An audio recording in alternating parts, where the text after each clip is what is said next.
Hi, my Wise Astrology Tribe, Cosmic Insight Astrology. My name is Christina. I will be your co-pilot.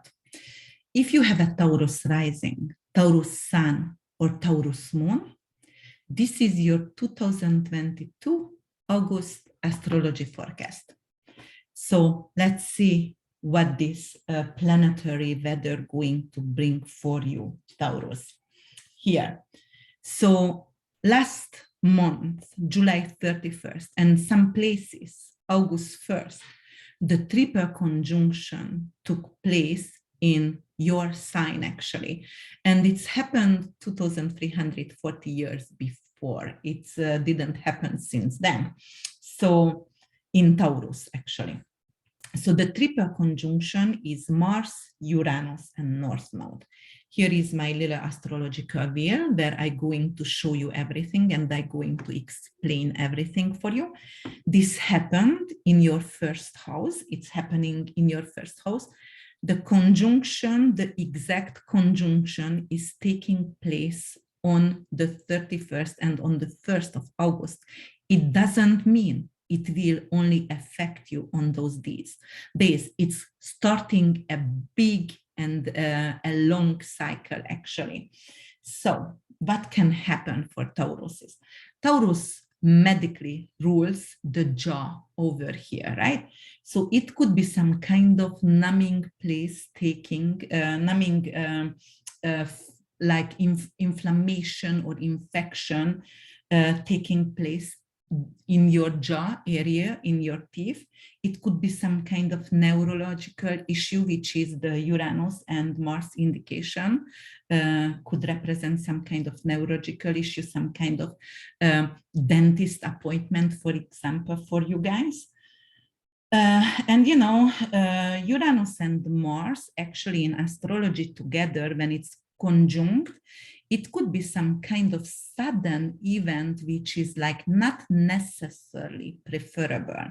So usually it could be, when it happened before in Taurus, Uranus and Mars, then the Second World War started in Europe.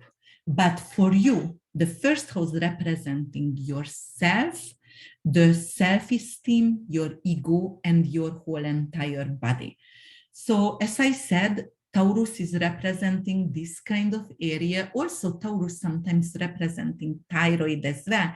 So it can indicate some kind of bacteria. Uranus is bacterial infection. So by the neck area, it could be an inflammation, infection for you guys.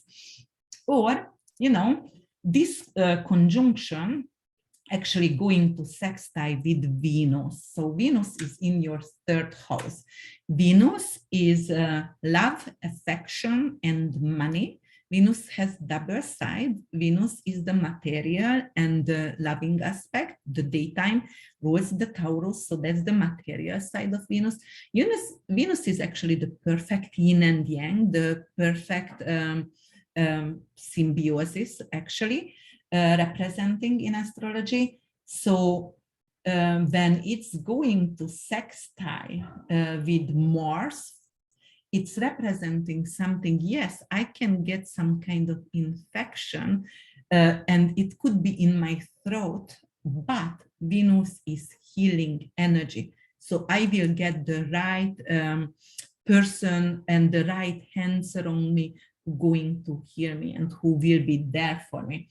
It could be also like I was a little bit reckless with Venus and Uranus, very unconventional. I started something crazy, you know, like I never tried bungee jumping before, because that is, Uranus is unconventional and the rebel, and Mars, it is like something impulsive. So for example, okay, I had something to celebrate and I wanted to bungee jump or skydive or something like that.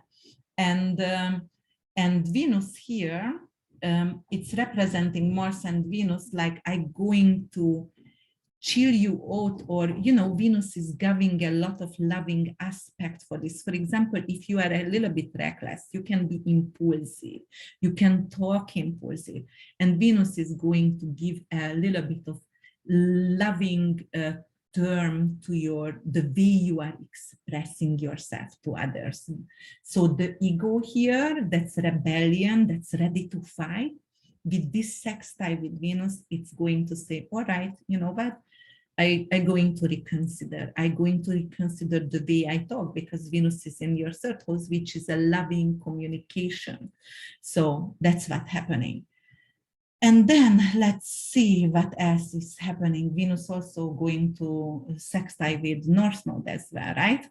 So North Node is your karma in your first house. And that is actually the avenue what you're going to approach in life.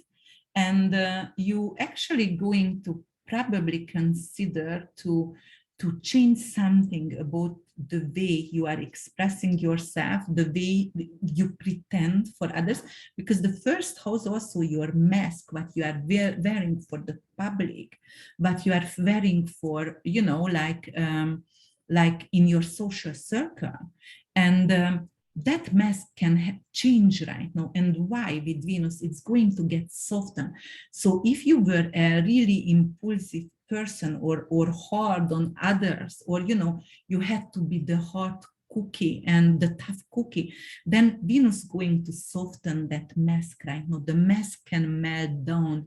You can let your guard a little bit down. You don't need to be strict and show up always the one who is reliable and strict and the cold one. All right. So what is going to happen? So let's see, Mercury. Mercury was in Leo, but on the 4th, it's going to ingress your 5th house, Virgo. Mercury loves to be here because Mercury is home in Virgo. That's the second sign, but Mercury rules. So it's actually Mercury is exalted in Virgo.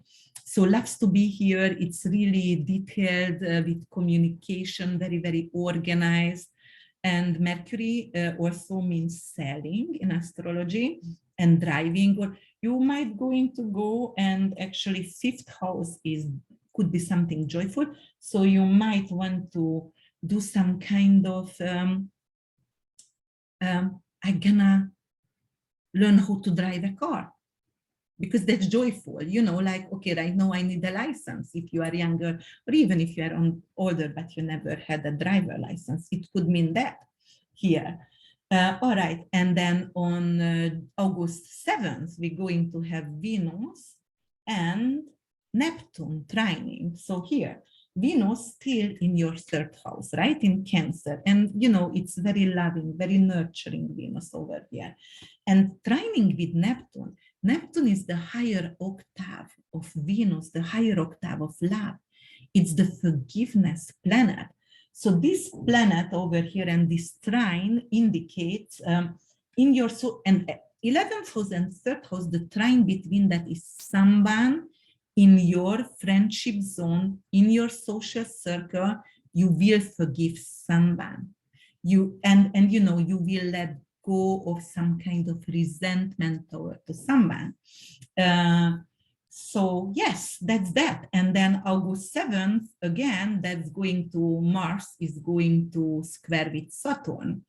And so Mars is in your 1st house, Saturn is in your 10th house. So what's gonna happen? That could be something with your career coming up. And that kind of square could indicate some kind of challenges at your reputation in your career.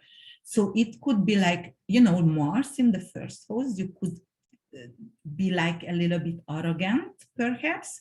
And at your career, where you work in your career, they might not going to appreciate that. And then people going to put a little bit of rejection, or they're going to reject some kind of project you initiated because of the way you pushed it toward them. It was like off, it was like way too arrogant, perhaps. So that square could indicate that. Yes, so, and then let's see, August 10th, we're going to have Sun and North Node. So the Sun is in Leo, it loves to be here, it's really enjoying the fame and the stage, and you know, and in your 4th house, actually, it is really loving for your family or for your real estate project, your home project, Taurus is. So you actually shining in your family. Perhaps they really value and they really pay attention for you right now. But it's going to what it does, it's going to square with North Node. North Node is your purpose, as it's in your first house. So, you know, this square is giving you a little bit of challenge. Why? Because of you are approaching a new avenue right now. You are trying something else. It is a new purpose, perhaps, what was not there for a while. And for, you know, like it was not there yet before. And because of you are taking a new job, or, you know, like you decide to study something new. So your family not necessarily going to support that, because of it's coming with a challenge, because if you take on to more commitment, then you are taking away time from your family. So that's why it's not going to be supported, perhaps. On August 11th, actually, beautiful Venus is going to Leo. And what it does over here. So Venus, we're going to put that in your fourth house, and the sun is there. So Venus, it could be like, what, you know, like I'm deciding to renovate my house, or buy some new furniture, or beautify, or make it more luxurious and comfortable, because Venus is comfort as well in the fourth house. Or, you know what, I decided, okay, I approached the new karma, I approached the new purpose in my life, but you know what, I don't want to neglect my family. Actually, I want to spend some family, some quality time with them, some loving energy, or some artsy energies coming in, like let's do some art with the whole entire family. Or, you know what, we decided to paint the house, but I'm not gonna hire anyone. I'm gonna do that with my children, with my husband, boyfriend, wife, whatever. And then we create something beautiful, like a family together, and we spend the time together. And then on August 11th, again, it's going to be Mars sextiling with Neptune. So Mars sextile with Neptune, 11th and first house matter. 11th house is your social circle, higher octave of love. With Mars in the first house, it could be like you had a fight, or you had some kind of self-sabotaging action. First house Mars could be that. And then someone actually helping you, who is a forgiving person from your social circle, from your friendship zone, and actually is giving you opportunities to heal yourself. You know, Neptune is medicine. Neptune is could be any kind of holistic or pharmaceutical medicine. It could be also healing with hands. It could be any kind of 12th house matter. 12th house is, you know, like very spiritual healing, and somebody is offering that for you. And it could be, oh, I know what is that, martial arts. So somebody can offer you from your social zone some kind of martial arts. And first house anger, you know, in the first house Mars, you can actually release, you can find an outlet for your anger through some kind of spiritual healing, but that is some kind of sport where you can actually let go of that kind of anger. Okay. So what else can happen for you guys? I have my little note there, you know, like I write everything, what kind of conjunctions we have. Yes, on August 11th, we have the full moon. And the full moon is going to be in your 10th house. Full moon is when the moon and the sun is exact opposition from each other, and it's gonna happen 19 degrees 21 minutes. So that's the second decan in astrology. It is in your 10th house, and it's going to be actually first decan is Aquarius, and second decan is going to be Gemini. So it's gonna get a Gemini flavor. It's going to be something like mindstorming and very communicative situation there. And let's see.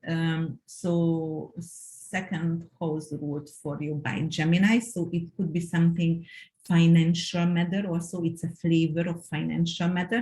And, you know, full moon is always a completion in astrology. It's an ending. So perhaps the career that you have, and this full moon also conjuncting with Saturn, it's not an exact conjunction because of the full moon is going to happen 19 degrees and Saturn is in retrograde in 24, 23 degrees. So it's 4-5 degrees away, but it's a conjunction. Saturn is delays, Saturn is rejection. So over here, it could be like, all right, so I get some kind of opportunity for a new career because that's your career, that's your prestige zone.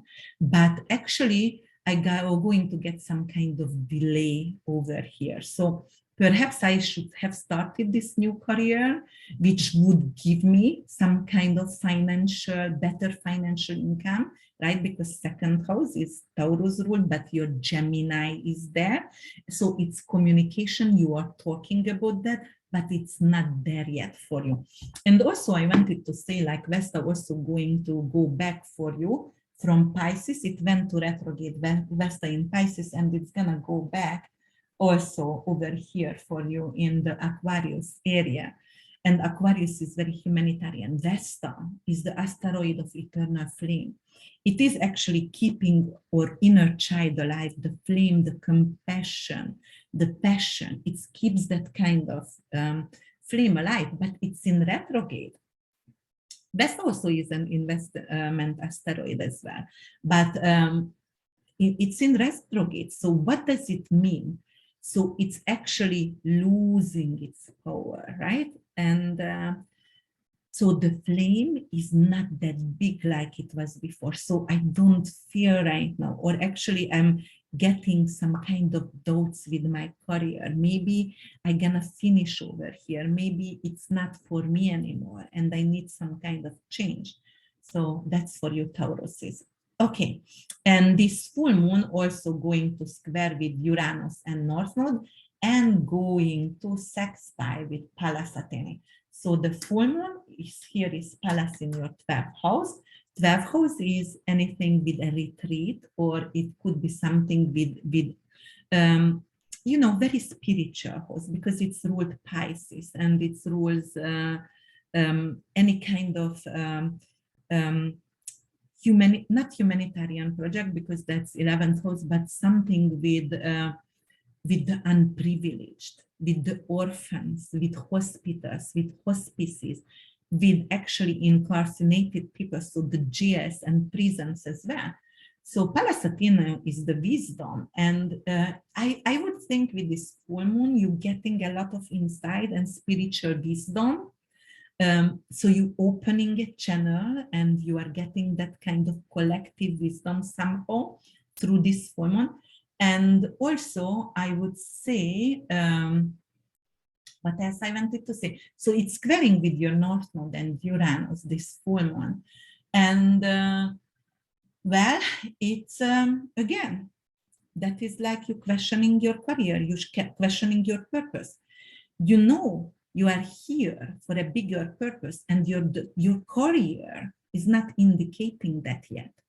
So you have kind of urge to recreate something again. And you know, that's a kind of clash inside in you, and it is indicating some kind of turbulence within, so in the self. Okay, and you know, like yes, the full moon is conjunct with Saturn. Saturn is bone. Uranus is something neurological. So again, some kind of issue can rise, some kind of neurological issue. And the 10th house, 9th house is hip. So 10th house can rule knee, yeah, kneecaps or something like that. So some kind of issue with your calves and your knees as well. Yes, medically and by medical astrology. Okay, so let's move to August 14th, when we're going to have Mars trine Pluto and Sun opposition Saturn. So the Sun is going to opposition in Saturn. So here, The Sun is in Leo, in your 4th house, opposing Saturn again.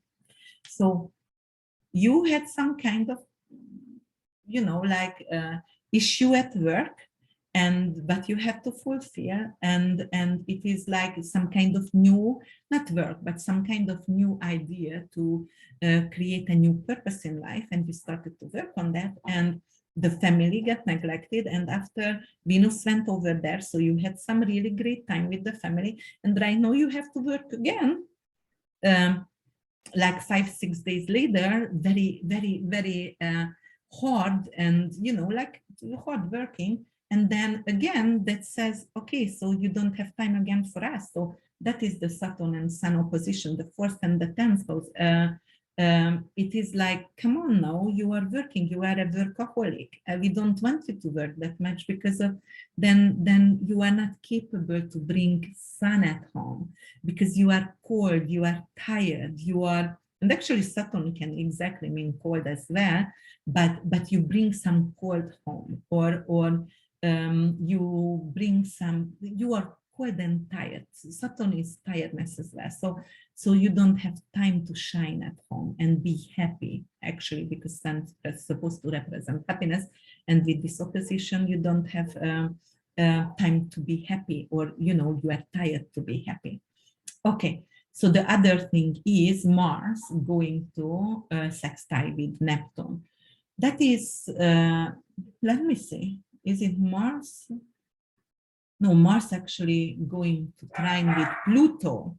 So what's going to happen, Pluto is in your 9th house, and 9th house is your spiritual beliefs.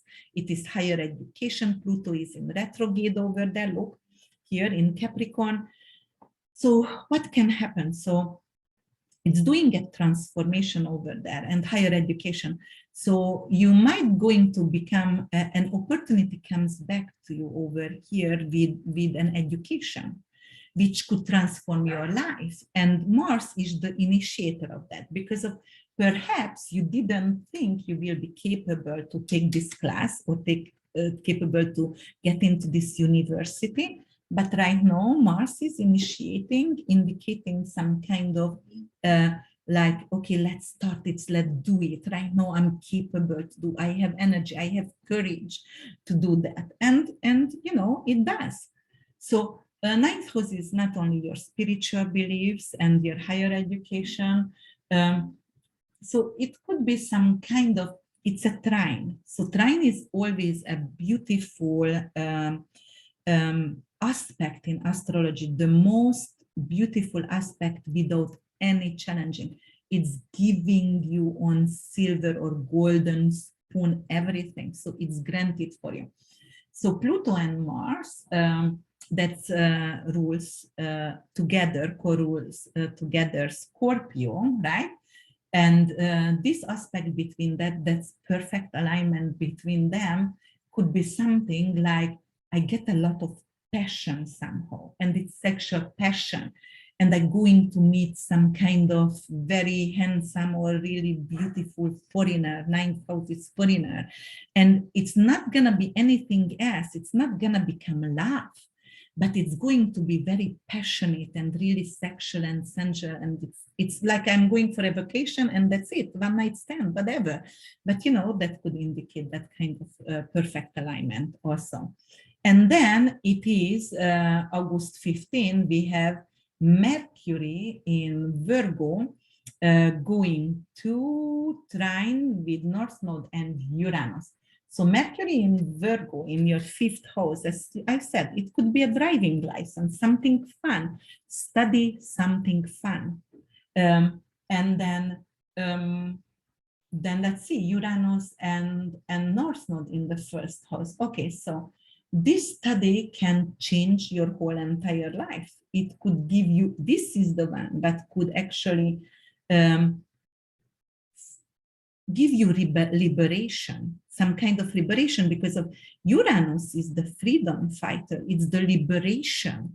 So this perfect trine, it's representing, okay, I wanted to learn how to drive, but it could be anything else, but how to drive and it's gonna liberate me because I don't have to expect my husband to drive me, or that if you are a child and you didn't have license yet, that I don't need to always count on my parents. So it is giving you a sense of liberation with that, and happiness and joy. Truly, it's going to be really joyful.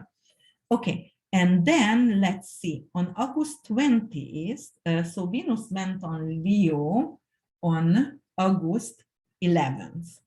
So in Leo, yes, we were talking about that. But August 20th, actually, Mars gonna go to Gemini here. It's heated communication.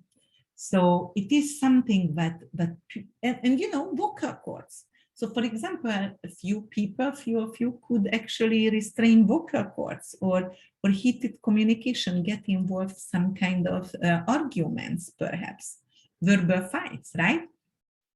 And then August 16, we have Mercury and Uranus time.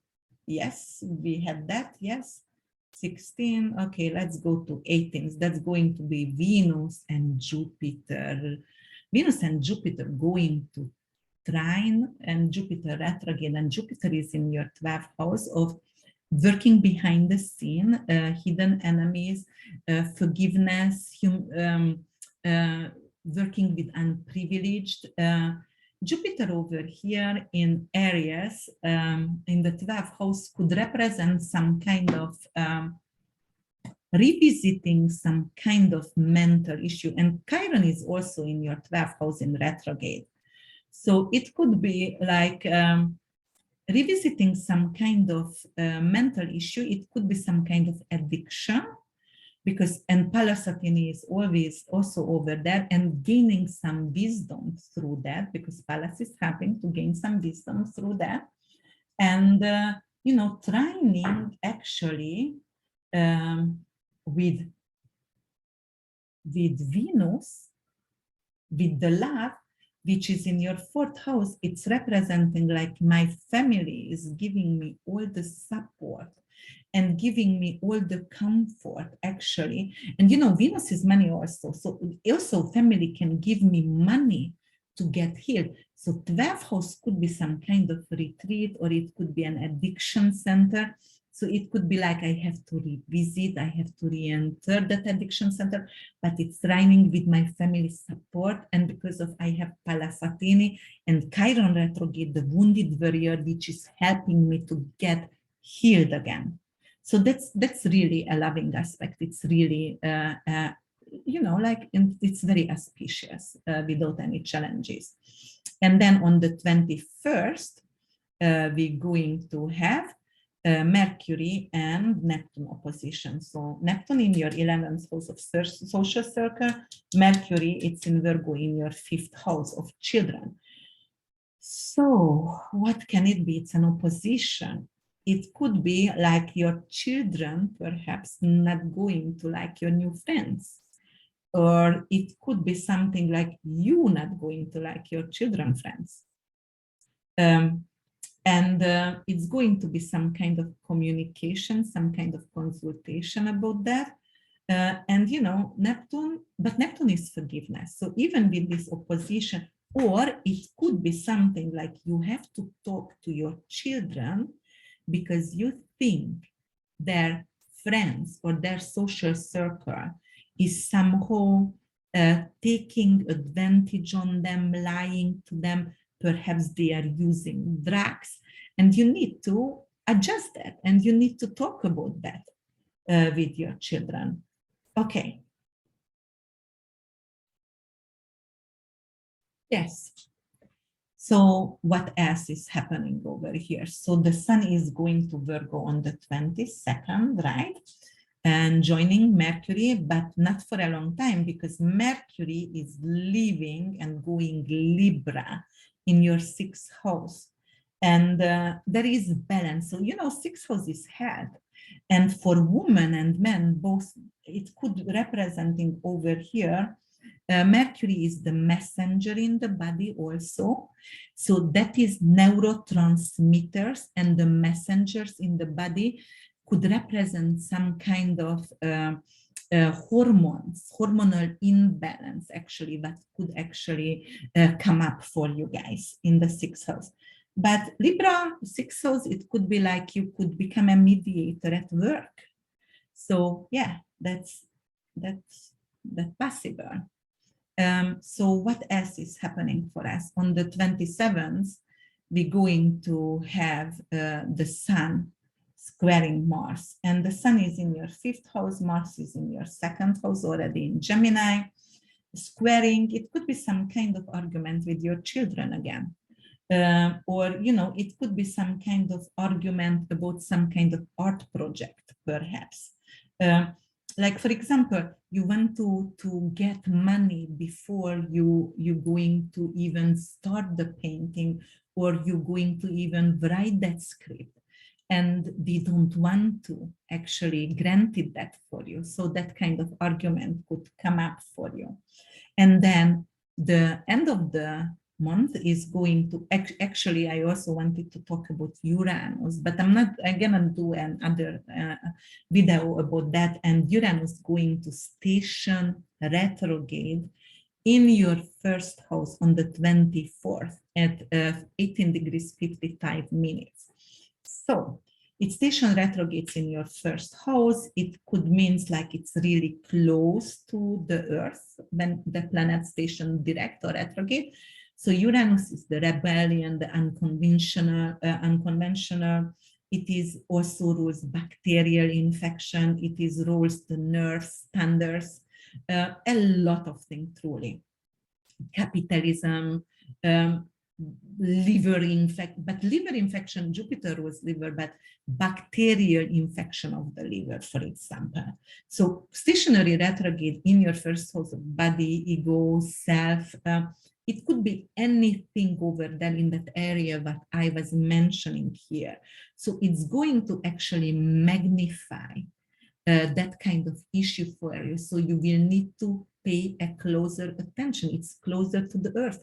So you need to pay a closer attention for those kind of issues, right? Anything neurological issue in the body. Okay. And then on the 27th, we have a new moon.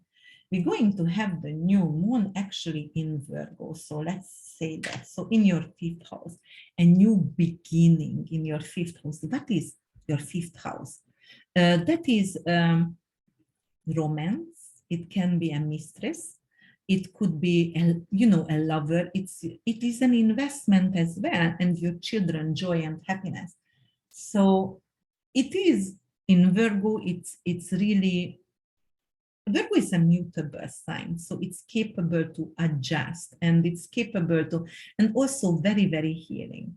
So I would think it's a healing starts between you and your children, or your child, or a healing between you and your inner child as well, because fifth house could be your inner child. And this new moon actually going to square with Mars, because of the new moon going to happen 4 degrees 4 minutes, and Mars going to reach 4 degrees in your second house. So fifth house and second house. The second house is your wallet. It is the income that you make from your work. It is everything but your belongings that you own. And fifth house is investment. So it could be like, you know what, I'm going to start to invest in things because I never did before. Or it could be like, I'm going to initiate, Mars is initiator, conversation with my children about topics every time when we have lunch or dinner. So simple as it is, but can it indicate that, right? Or I'm going to have to redirect my children with a firmer voice because of Mars's anger, and perhaps the children didn't listen. So you need to look like angry, so then they're going to understand you. But usually this is a kind of, like I'm going to initiate some kind of conversation, and it might not be comfortable. Mars could be something about sex, something about drugs. Well, Neptune rules drugs, but Mars rules injection and needles or whatever. So it could be actually, and rules the underworld because of Scorpio. Yeah, but most likely you can initiate conversation about sex with your children. Okay, so let's see. Juno is still in retrograde in your 11th house with Neptune retrograde with your social circle. So it could be like, like forgiveness for someone at your friend zone because the friend was not loyal, but somehow they coming back to you. So somehow they betrayed you and then or lied to you because, Neptune is lie. But in retrograde, and Juno, because of the represents loyalty in marriage and relationship, it is like, I want to show you, I might have betrayed you, but I'm loyal and I'm asking for forgiveness, that kind of situation. And yes, Pallas and Chiron, it's in your 12th house. Chiron is healing mentally. And I didn't talk about Ceres and Black Moon Lilith because they're still in Cancer in your 3rd house. And, Black Moon Lilith is representing, it's a mathematical point. It's not the asteroid I'm talking about. So Lilith over here in your communication house, but with Cancer, very, very motherly communication. But Black Moon Lilith is abortion, miscarriage, stillborn, and Ceres is loss of child. So perhaps you have a friend around you. Cancer is very mothering, who need some kind of mothering energy from you because they lost a pregnancy. That could be it. Okay? All right, guys. So here we go, Taurus. If you liked this insight from me, please don't forget to subscribe or like my channel. I always tell my boys, like, I know success doesn't come overnight, and I do this for the love and truly because I love to teach, because I'm a teacher, and I really love astrology, like I'm truly obsessed with astrology. But so I do it for the love, not for the like. However, YouTube does not recognize me if I don't get likes or if I don't get subscription. So I'm truly grateful for your attention, and if you would be nice and just subscribe and like my videos, I would really appreciate that. Thank you so much. Stay safe, because the triple conjunction just hit at the beginning of the month, and it is going to be a cycle. Unfortunately, it's really heavy, very, very heavy. So I would like you to stay safe, and like I see you next month. Thank you for your attention. Bye.